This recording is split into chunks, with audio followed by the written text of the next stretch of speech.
Cerita kali ini tentang semburan lumpur misterius di Lampung, fenomen alam, atau bahaya tersembunyi.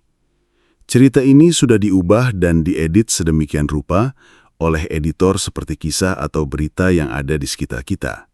Selamat menikmati.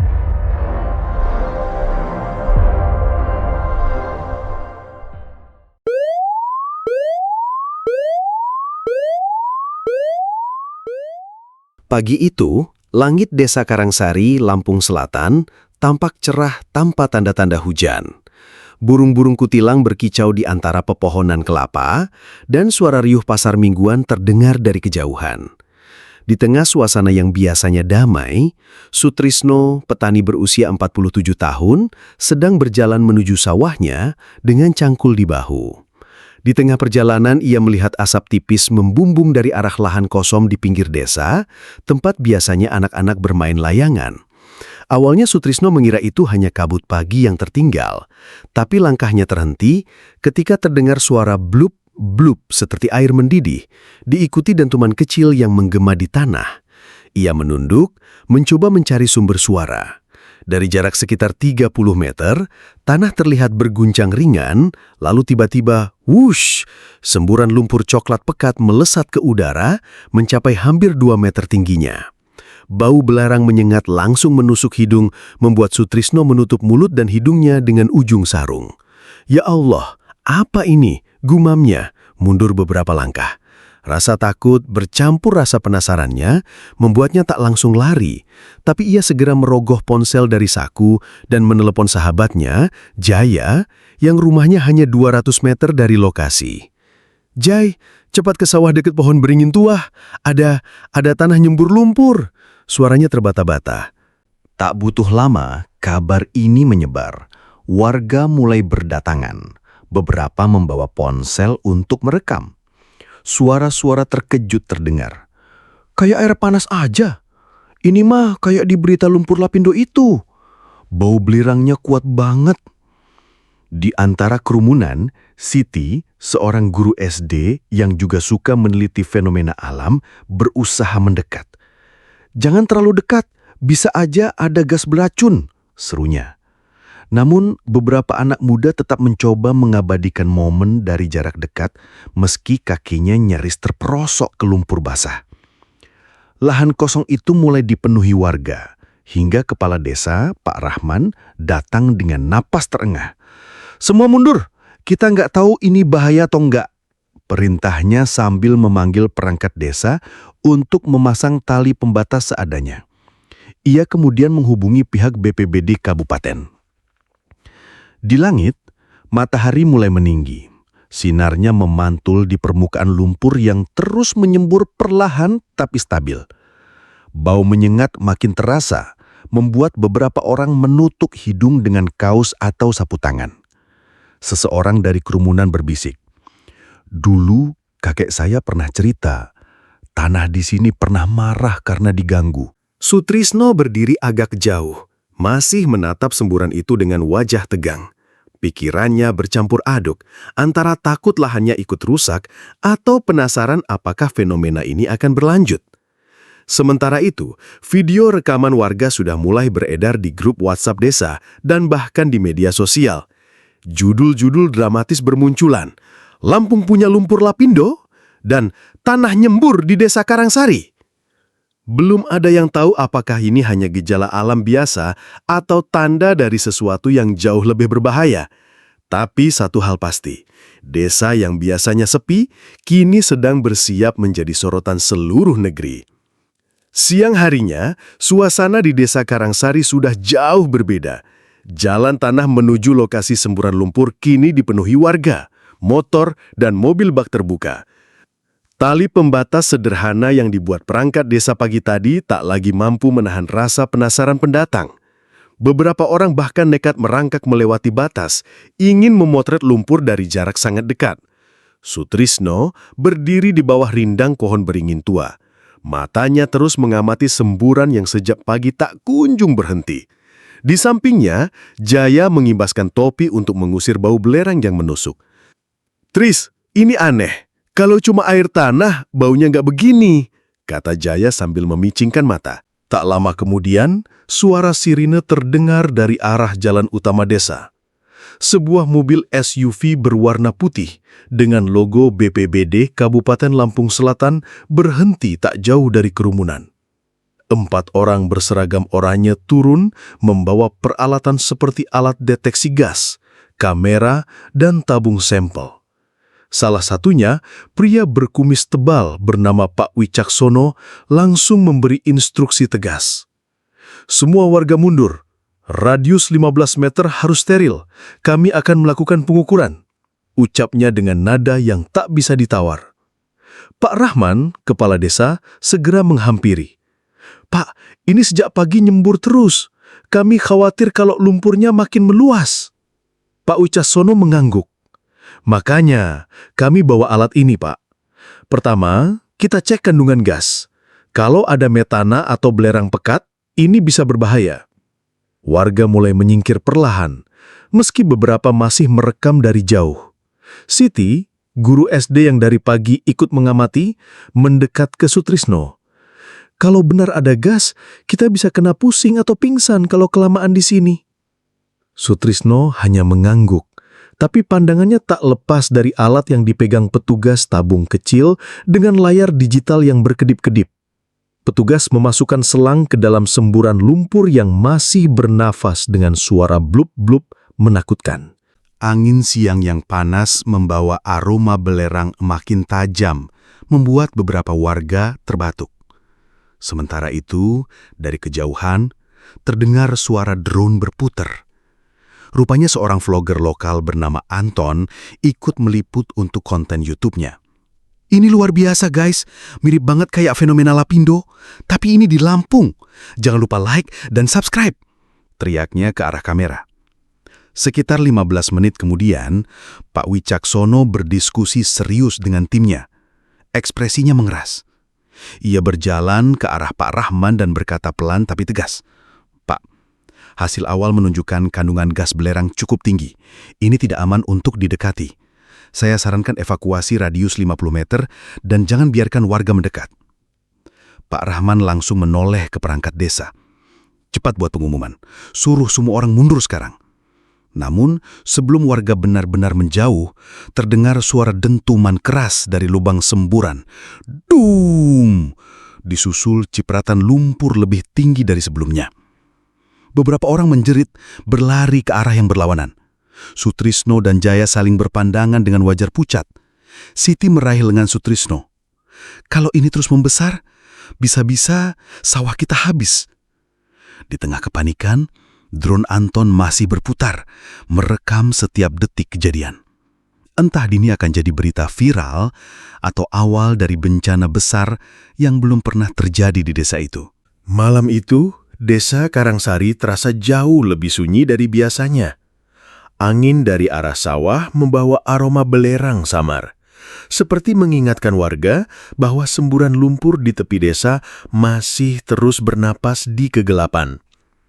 Sebagian besar warga sudah masuk rumah, namun Sutrisno, Jaya, dan Siti duduk di beranda rumah kayu milik Sutrisno membicarakan kejadian siang tadi. Aku nggak tenang, Tris, kata Siti sambil memegang cangkir teh panas. Belerang setajam itu biasanya cuma ada di daerah gunung. Kita jauh dari gunung, jadi kenapa bisa muncul di sini? Jaya mengangguk. Iya, anehnya lagi, tanah di situ kan bekas rawa lama. Waktu kecil, simbahku sering cerita, rawa itu dulu dikeramatkan. Sutrisno menatap temannya, penasaran. Dikeramatkan? Maksudnya? Jaya menelan ludah sebelum melanjutkan. Katanya, dulu pernah ada rombongan pedagang yang hilang di rawa itu. Orang-orang percaya mereka tersedot tanah, dan sejak itu ada larangan membuka lahan di sana. Tapi, ya namanya orang, lama-lama lupa. Sawah-sawah itu kan mulai ditanami lagi sejak belasan tahun lalu. Siti merapatkan selendangnya. Kamu percaya itu ada hubungannya sama semburan lumpur? Jaya mengangguk. Entahlah. Tapi aku tahu satu hal. Di bawah tanah itu pasti ada sesuatu. Entah gas, entah rongga besar, entah apapun yang bikin tanah itu marah. Sementara mereka berbicara, di ujung desa, Tim BPBD yang masih berjaga terlihat melakukan pengecekan malam. Lampu sorot menyinari semburan lumpur yang kini terlihat seperti kawah kecil. Asap tipis keluar pelan, tapi suhunya terpantau lebih panas dari siang tadi. Pak Wicaksono berdiri dengan tangan bersedekap, wajahnya serius. Kita perlu minta tim geologi datang secepatnya.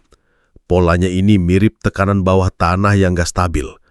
Kalau retakannya meluas, bisa mengganggu pondasi rumah warga.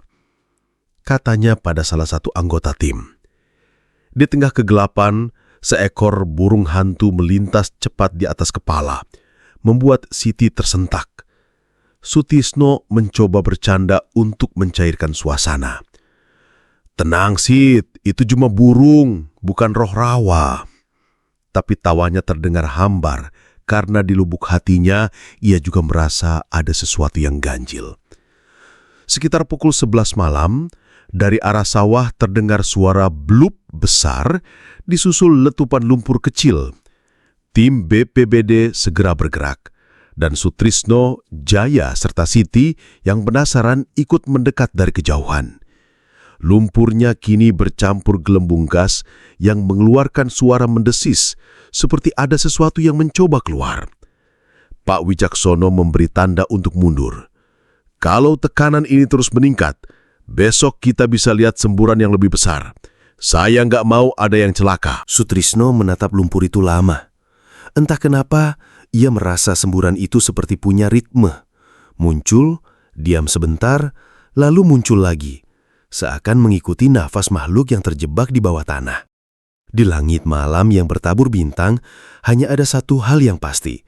Desa Karangsari belum pernah menghadapi sesuatu seperti ini sebelumnya. Dan misteri di bawah tanah itu belum mau mengungkapkan dirinya.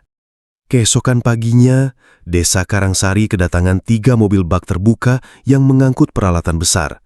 Di sisi mobil tertulis Pusat Vulkanologi dan Mitigasi Bencana Geologi.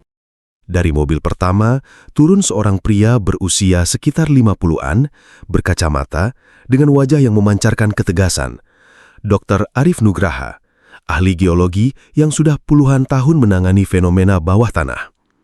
"Selamat pagi Pak Wicaksono," ucapnya sambil menjabat tangan kepala BPBD itu. "Kami akan langsung lakukan pemetaan geolistrik untuk tahu apa yang ada di bawah titik semburan." Pak Wicaksono mengangguk. "Bagus. Warga sudah mulai cemas. Semalam semburannya makin aktif." Sutrisno, Jaya, dan Siti ikut mengamati dari pinggir pagar bambu. Mereka melihat tim teknis membentangkan kabel-kabel panjang di tanah, lalu memasang alat-alat yang bentuknya seperti tiang pendek berujung logam.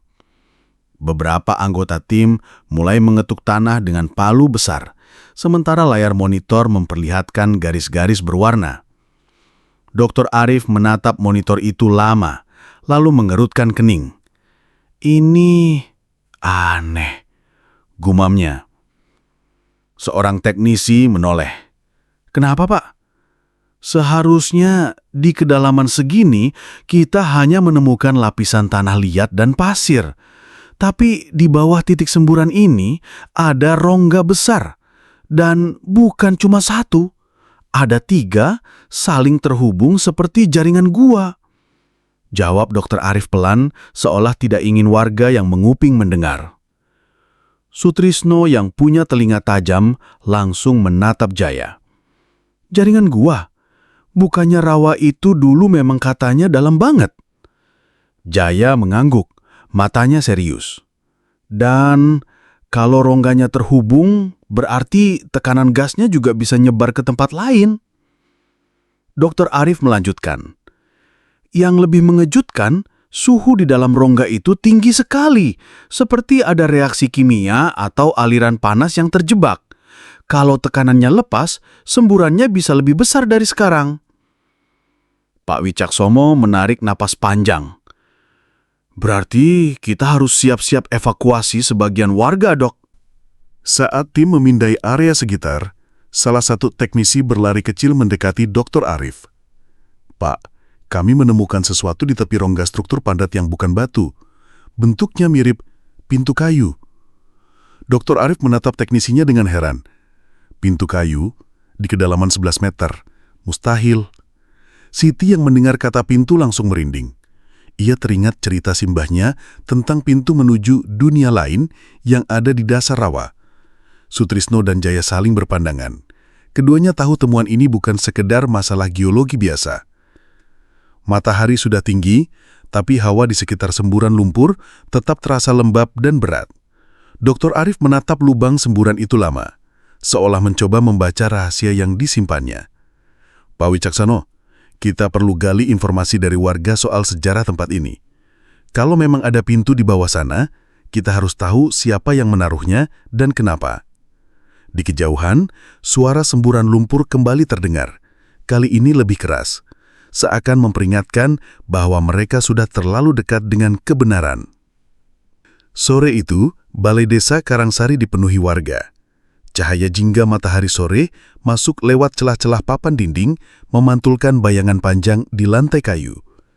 Di tengah ruangan, duduk beberapa tetua desa dengan wajah penuh kerut dan mata yang menyimpan puluhan tahun cerita. Pak Wicaksono, Dr. Arif, Sutrisno, Jaya, dan Siti berada di barisan depan, menunggu cerita yang akan diungkap. Suasana sunyi, hanya suara jangkrik yang mulai terdengar di luar. Tetua tertua, Mbah Salim membuka suara dengan nada berat. Kalian menemukan pintu di bawah semburan lumpur itu ya? Dr. Arif mengangguk pelan. Benar, Mbah. Kami menemukannya saat melakukan pemetaan. Mbah Salim memejamkan mata sebentar, lalu menarik napas panjang. Pintu itu bukan hal baru bagi kami. Dalam cerita orang-orang tua dulu, pintu itu adalah gerbang menuju Leweng Banyu Hitam, gua air berwarna pekat yang katanya menyimpan roh-roh yang tak tenang. Dulu, sebelum desa ini berdiri, tanah itu adalah rawa luas. Siapapun yang masuk ke tengah rawa akan hilang dan tubuhnya tak pernah ditemukan. Suara di ruangan semakin hening. Beberapa warga menunduk, seperti tak ingin membayangkan. Pada zaman penjajahan, lanjut Mbah Salim, ada sekelompok orang yang mencoba menguras rawa untuk dijadikan ladang. Mereka menemukan lubang besar yang dikelilingi batu hitam dan di dalamnya pintu kayu itu.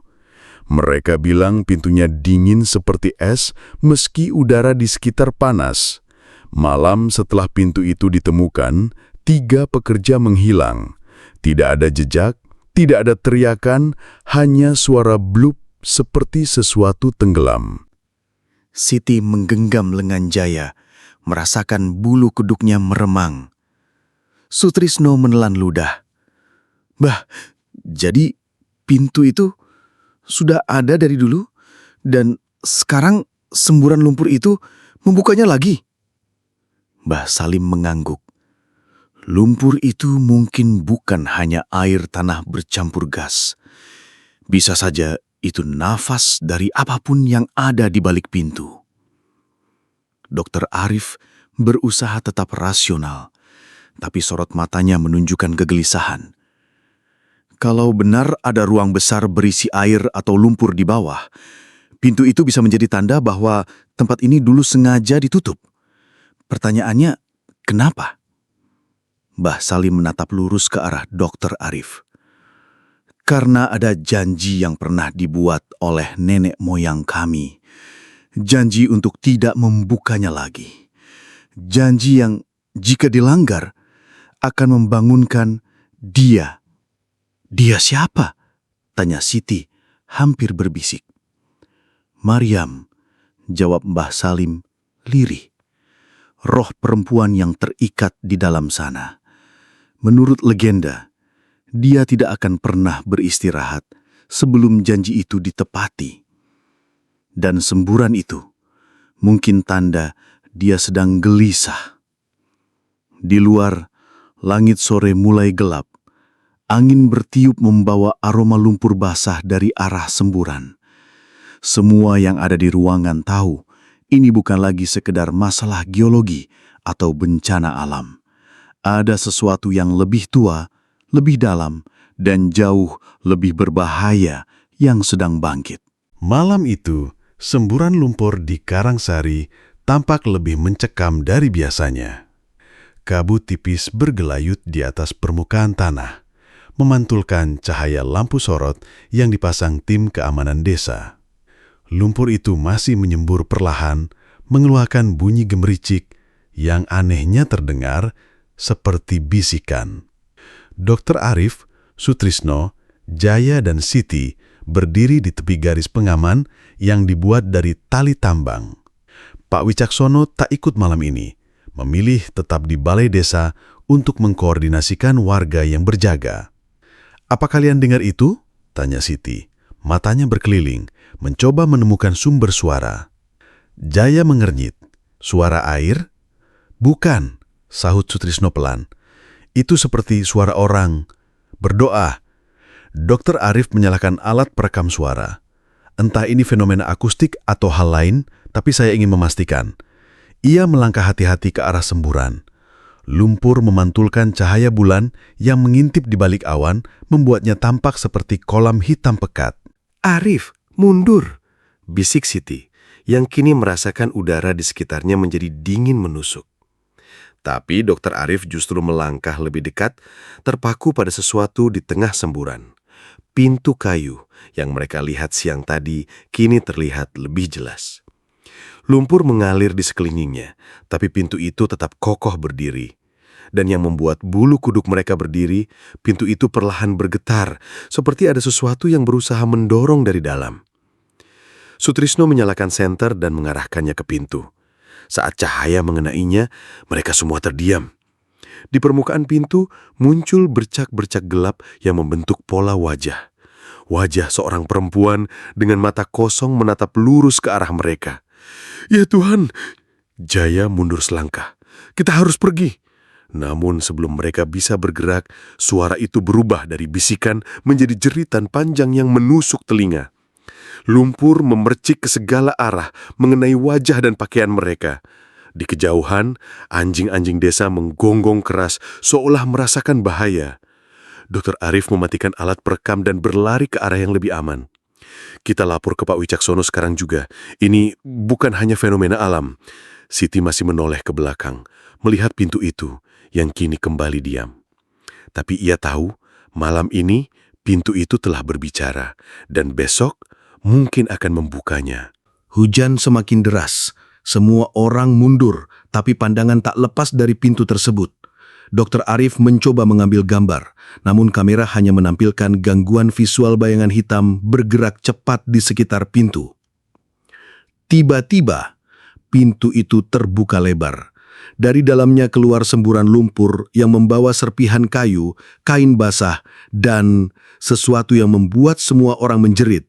Sebuah tangan pucat, kurus, menjulur ke permukaan sebelum terseret kembali ke dalam. "Tutup lokasi ini sekarang!" teriak salah satu polisi. Warga panik, sebagian lari, sebagian lain terpaku ketakutan. Sutrisno menarik Siti menjauh, sementara Jaya membantu Pak Wicaksono yang terjatuh.